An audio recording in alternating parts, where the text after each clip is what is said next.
They're about a half dozen. They don't move very much.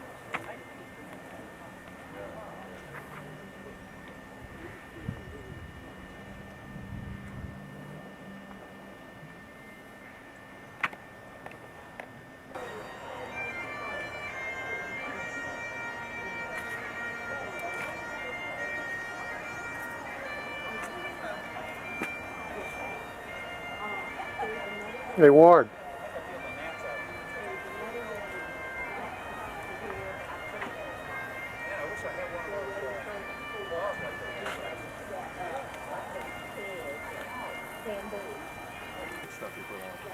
I didn't put any on. I forgot to. Okay, stop grousing and smile. Say something wise. Say something very smart. Say cheese. Oh, Limburger. I didn't hear you How click. about Limburger? Limburger. Let's do it. Limburger. Say cheese. Please. You want one of us shaking? Roll in. Hey, we were over at the Turtle Museum.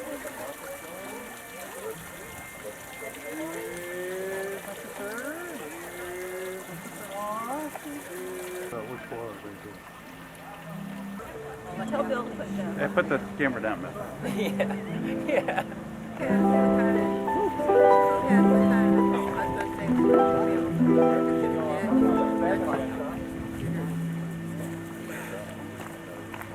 We're not home because we don't take the Zoom.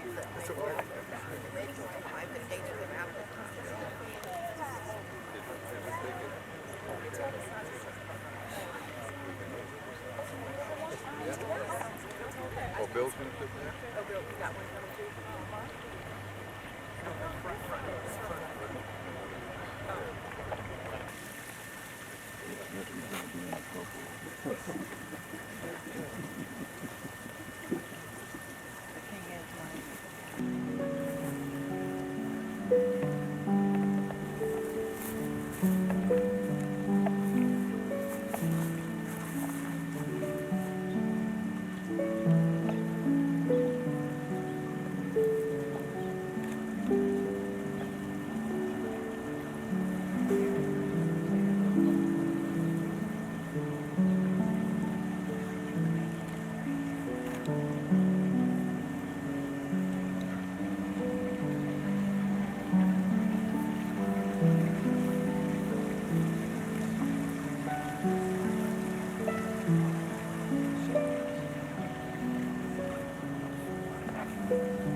Friends, we are gathered here in the sight of God to witness and bless the joining of this marriage Gwen and Mark.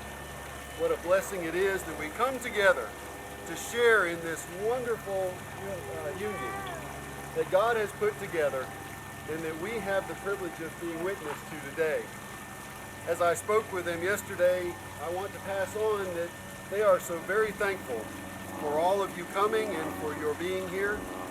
We recognize that there are folks that came from great lengths to come and to bear witness to their love and to this first day that they will start their life as husband and wife. There are people that have come from Vermont, from Utah, from the far reaches of Georgia, from Maryland, North Carolina, Florida, Virginia, Pennsylvania, and even Idaho. What more can a couple ask than that kind of commitment and love, that you would make such a sacrifice to come and be here with them today? They extend on to you their blessings and their thanks for all that you have already given to them just by being here this afternoon. The Lord Jesus claimed, "Where 2 or 3 are gathered together, there he shall be with them." And today we worship as the Lord has placed us here together. He is faithful, and he will be here among us during this time, and indeed throughout the life of Mark and Gwen. The covenant of marriage was established by God. He created us male and female. With his presence and power, Jesus graced the wedding in Cana of Galilee, and in his sacrificial love, he gave us the example for the love of husband and wife. Mark and Gwen come today to give themselves to one another in this very holy covenant together. Mark and Gwen, I ask you now in the presence of God and of these people to declare your intention to enter into union with each other through the grace of Jesus Christ, who calls you into union with himself as you were in your baptism. Gwen, will you have Mark to be your husband, to live together in holy marriage? Will you love him, comfort him, honor and keep him in sickness and in health, and forsaking all others, be faithful to him as long as you both shall live? And I will. Mark, will you now take Gwen to be your wife, to live together in holy marriage? Will you love her and comfort her, honor and keep her in sickness and in health, and forsake all others? Be faithful to her as long as you both shall live. Now I ask you as family and friends, do you who now represent Mark and Gwen's family and friends rejoice in their union and promise to pray God's blessings upon their union and bless them all the years of their marriage? If you will, please say, "We will." We will. Wonderful.